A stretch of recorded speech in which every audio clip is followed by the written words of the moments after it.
Hey guys, so this one's a little late, well, one day late, but I will be talking about As You Like It by Shakespeare. This is a Shakespeare play I've never read, that I thought was interesting, mostly because of the themes, which I'll be discussing, but, a little background on Shakespeare. As I said, I will be making a video that just talks about Shakespeare's life, but just a little background. He was born in 1564 and died in 1616. He wrote about 38 plays, 39 maybe. Um, some plays for collaborations. He's the most prominent playwright in the English language and the most widely performed. Um, he's from Stratford upon Avon.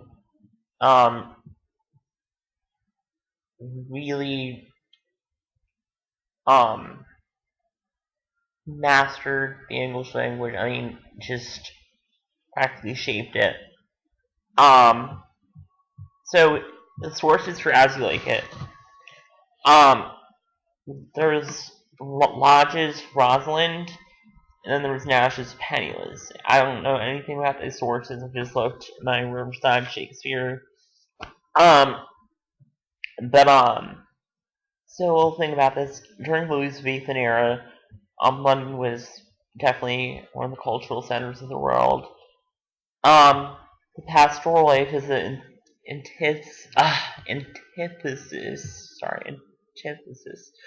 of city life, as lived by Shakespeare and some audiences, and that's the pastoral life we see in this play, this sort of Arcadia, um, this,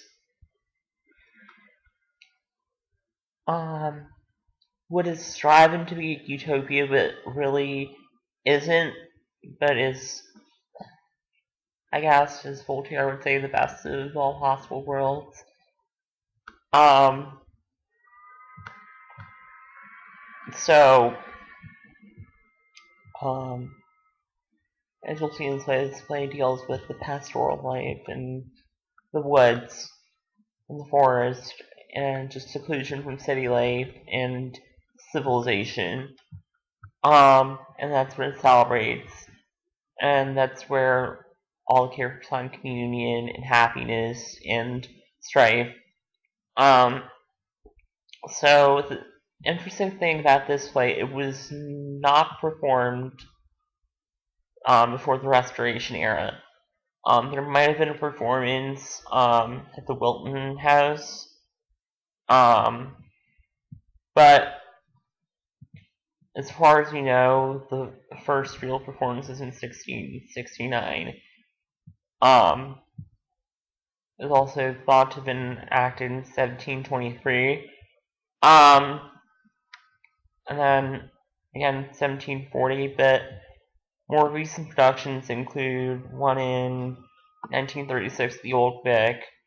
Then there was one in 1861 at the Shakespeare Memorial Theater, which had Vanessa Redgrave in it, and then there was the Broadway production in 1950. The play was written in 1599, and as I said, this is a pastoral comedy. So getting into the plot, Orlando tells his brother's servant Adam how the brother Oliver won't share his fortune with him. And Oliver enters, and the brothers argue, and then Oliver summons Charles, this wrestler, who reports that he will fight Orlando. And then the next scene, Rosalind, the niece of the Duke, who's been banished, talks to her cousin, which is the Duke's daughter, and then the cousin, Celia, tries to cheer her up. And they go to the match, and Rosalind falls in love with Orlando, but the Duke kind of dislikes him because of his parentage, because he didn't get along with Orlando's father. So Rosalind is banished, and Celia follows her, and they both go disguised.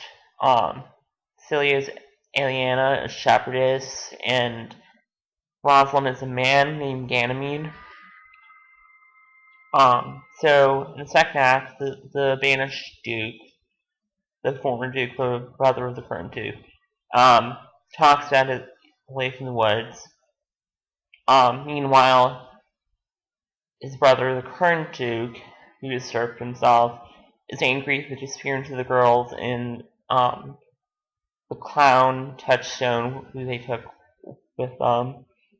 And he sends for Oliver to find Orlando, thinking that Rosalind is with Orlando. So, Orlando goes to Oliver's house, and Adam, the surgeon, tells Orlando to escape with him.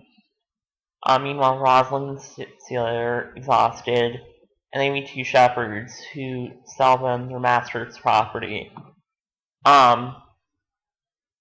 Then Orlando and Adam finish enter the forest, and the banished Duke discovers one of his lords, Jacques, has disappeared. By the time the third act rolls around, Oliver can't find Orlando. He returns to the Duke, and the Duke says, "If you can't find him soon, I will take away all your land and everything that you have." So he's determined to find him. So Orlando, meanwhile, runs through the forest mad with love, and he sees the disguised girls. And Rosalind, as Ganymede, promises to cure him if he promises to woo her as Ganymede. So Touchstone meets this goatherd named Audrey, and they want to marry.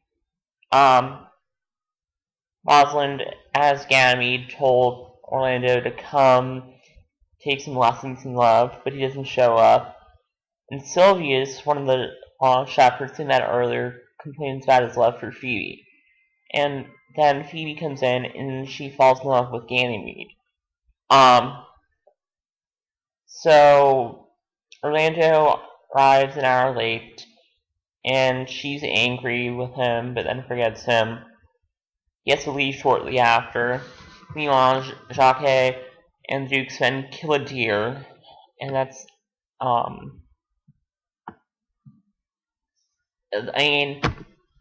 that was an important symbol in the play. I'm not going to really talk about that because I want to concentrate on other symbols and motifs and themes, but supposedly that's an important scene. Rosalind and Celia talk about the lateness of Orlando, and Sylvius then enters and talks about Phoebe's love for Ganymede. After he leaves, Oliver enters and mentions his brother saved his life, attacking his lioness, but hurt himself in doing so and fainted. And he apologized for being late, and he presents a bloody handkerchief. And then Rosalind faints. Meanwhile, Touchstone, the clown, and Audrey discuss her postponed marriage. Oliver then falls in love with Eliana/Celia, and Rosalind says that she can arrange for everything to go well. Rosalind will marry Orlando, Celia, and Oliver. If Sylvius can't marry Phoebe, if Phoebe can't marry Ganymede, then she has to marry Sylvius. And Touchstone and Audrey will be together, and Touchstone and Audrey are looking forward to their marriage. So everyone pretty much hooks up at the end. And there's another brother named Jacques. So there's two Jacques in the play. There's the Lord, and then there's Jacques, the brother, the second brother of Orlando and Oliver. And he announces that the Duke has renounced his position, and he gives it to his banished brother. And then the play pretty much ends. Sorry. So the major characters in this play: Rosalind, powerful. She's definitely the lead of the play, and all the while she's for most of the play, she um, is dressed as a man, and this leads to many complications. And there's a lot of cross dress. I wouldn't say a lot, but quite a few plays with cross dressing in Shakespeare. Um, there's Twelfth Night. There's this play, and if I remember correctly, there's at least one other play with cross dressing. Well, there's Midsummer Night's Dream, but that's just an appearance in Thisbe scene. But actual cross dressing, I don't remember. There should be another play that had cross dressing. I could be wrong.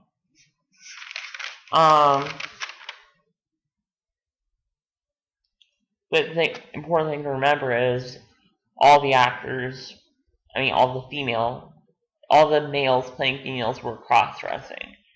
So this almost becomes, it's like a meta thing, kind of. Orlando is like the hapless upper, just so head over heels with love. One thing I want to concentrate on in discussing this play is Celia's and Rosalind's relationship. As opposed to Orlando and Oliver's and the two dukes, how the women get along as opposed to the men, and how the women have a deeper, I won't say, I'd say homoerotic relationship, whereas the men, its relationships are filled with rivalry and stuff. But I'll get to that in the themes. Touchstone, talking the clown, he contrasted with Jacques. Touchstone is the clown, but Jacques is the character that you'd probably compare to the Fool in Lear, Feste in Twelfth Night. He's very melancholy. He's a noble character, but still appears to be the fool of the play. Touchstone is more wise, I guess. I mean, all clown characters, they're usually, in a sense, foolish, but they possess wisdom. Jacques doesn't possess much wisdom. He doesn't have foolishness. It's just there is an absurdity to his melancholy behavior. So I think those two characters serve as interesting contrast. Touchstone, Jacques. Audrey and Sylvia's, and sorry, Touchstone and Audrey have that relationship. And their love compared to Sylvia's and Phoebe is interesting. Phoebe's love for Ganymede, who's really Rosalind, definitely crosses the boundaries of homoeroticism. The Dukes, when you compare them, one is a city person, one is a country person, and they're living in two opposite worlds. And the other Duke, when he goes to search for his brother, and the girls, runs into an old priest, and he gets a sense of renewal in the forest, which causes him to renounce his dukedom and hand it over to his brother again, and he enters a monastery. So there's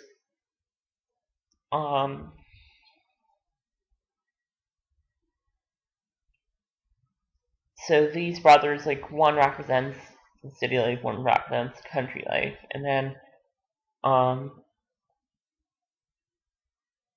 one goes back to the other one goes back to the city life after being in the country life. Country life is temporary. Um it's temporary for all these characters. They will stay there forever, even though it is more of a paradise than the city. Um, so major themes in this play. Love. Um, all these characters are eight of the sorry, eight of the main characters are smitten with love, and um,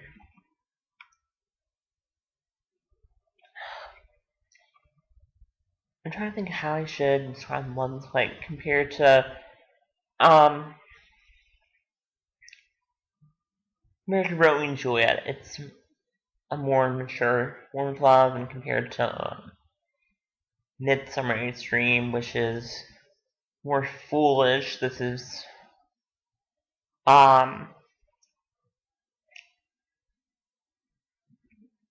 you have to look at those characters as city dwellers, more upper class, and then you have all these shepherds and stuff, and it's a more common form of love, I guess, a bodier sense of love.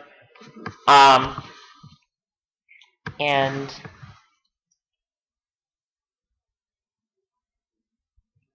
then you look at Orlando and Rosalind and Oliver and Celia and compare that to characters like Touchstone, Audrey, Sylvius, and Phoebe. You know, Touchstone is this city guy. He falls in love with um, Audrey, and Touchstone is much more common than the other four. Um, but the interesting thing I want to say about Rosalind, characters find her attractive as a man and as a woman. Um, so I find that interesting. But I guess I'll move on to other themes. Um, city life and country life and exile. I'm gonna return to that in a bit, but that's definitely an important theme. Just to touch upon it before I discuss it in my analysis. Um, I've already touched upon it, but there is a clear contrast between the city and the pastoral life. And the other theme that I'm going to return to, homoeroticism. Um, um, siblings is a lot other theme I just have to discuss. We have the Duke and Duke Senior, and then Duke Frederick. We have Oliver and Orlando, and one sibling usurps himself. Um, and in the end, there is a sense of forgiveness. There is a certain renewal with the siblings. There's a sort of mending. Um, so, and the pastoral life has led them to that. So, by entering the woods, leaving the material life of the city, where all that material gives them power once they go to the secluded woods, where things are more simple, they forget the worldliness and all that kind of stuff, and they're more equal in nature. Music's also a big part of this play. There are like 4 songs in it, and I'm not sure what to make of that. But yeah, music's huge in this play. So returning to homoeroticism and the other themes, city life versus country life. So I'll start with homoeroticism. There's definitely something going on with Rosalind and Cecilia. Not that they're homosexuals, but the love between them, and when you see it in a text like this, when you see such strong relationships between characters, it's indeed intended that there is something going on. It's just subtle, it's in subtext, but um, Rosalind and Celia are definitely have a sort of relationship that's bordering around homoeroticism, and um, we see homoerotic things with Orlando and um, Rosalind when she's Ganymede. We see Phoebe fall in love with Ganymede. Um, so Orlando thinks Ganymede's a man, and he's wooing her. So there's that going on. There's Phoebe who thinks Ganymede is a man, but she's really one. So um, there's, I guess, Rosalind attracts both genders. The way it cast her is definitely possessing both. She should definitely be an androgynous character. Um, she appeals to both genders. Um, should be gender fluid. Um, so